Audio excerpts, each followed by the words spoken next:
दोस्तों, आज जो कहानी मैं आपको सुनाने जा रहा हूँ, यह कहानी एक बार भीष्म पितामह ने महाराज युधिष्ठिर को सुनाई थी।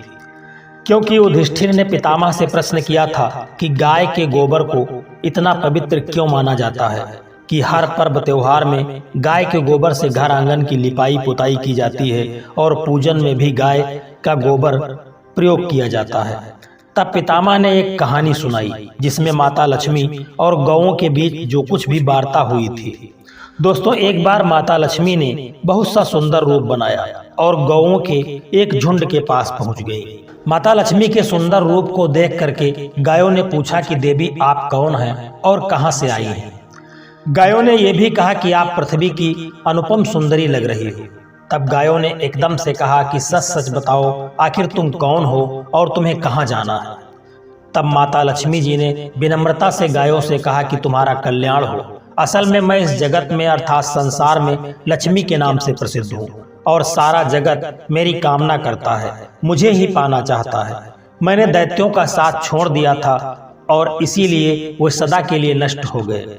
इतना ही नहीं, मेरे आश्रय में रहने के कारण इंद्र, सूर्य, चंद्रमा, विष्णु, वरुण तथा अग्नि आदि सभी देवता सदा के लिए आनंद भोग रहे हैं।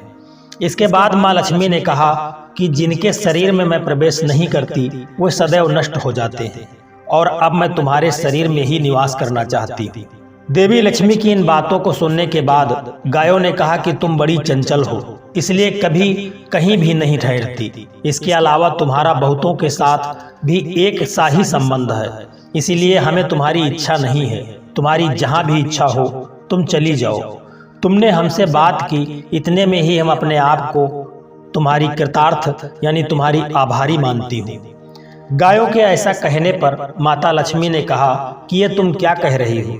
मैं दुर्लभ और सती हूँ, अर्थात मुझे लोग पाना चाहते हैं और मुझे पाना इतना आसान नहीं, पर फिर भी मैं तुम्हें स्वीकार नहीं कर रही। आखिर इसका क्या कारण है?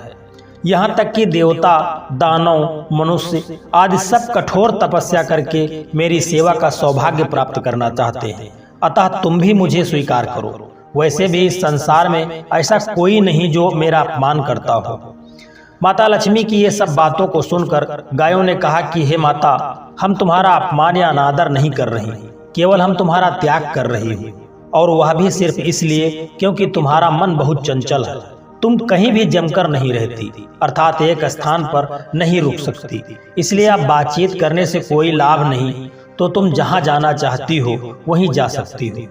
इस तरह से गायों ने माँ लक्ष्मी का त्याग कर दिया, क्योंकि गायों को मालूम था कि लक्ष्मी कभी किसी एक के पास नहीं रहती, बल्कि पूरे संसार में घूमती है।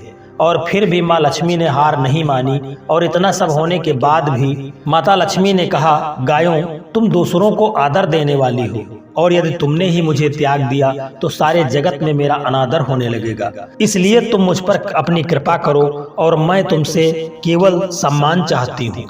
तुम लोग सदा सबका कल्याण करने वाली हो, पवित्र और सौभाग्यवती हो, तो मुझे भी बस आज्ञा दो कि मैं तुम्हारे शरीर के किस भाग में निवास करूं।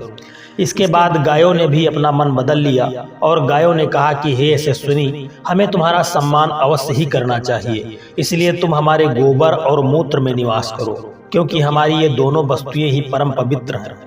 तब माता लक्ष्मी ने कहा, धन्यवाद और धन्यभाग मेरे, जो तुम लोगों ने मुझ पर अनुग्रह किया, यानी मेरे प्रति इतनी कृपा दिखाई।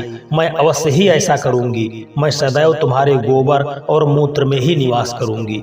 सुखदायिनी गायों अर्थात सुख देने वाली गायों, तुमने मेरा मान रख लिया, अतः तुम्हारा भी कल्याण हो। बस यही वजह है कि गाय की इन दो वस्तुओं को लक्ष्मी का ही रूप समझा जाता है। दोस्तों, यह कहानी आपको कैसी लगी है? यदि आपको वीडियो अच्छा लगा है तो वीडियो को एक लाइक करके चैनल को सब्सक्राइब करने की कृपा कर देना। जय श्री कृष्णा, राधे राधे।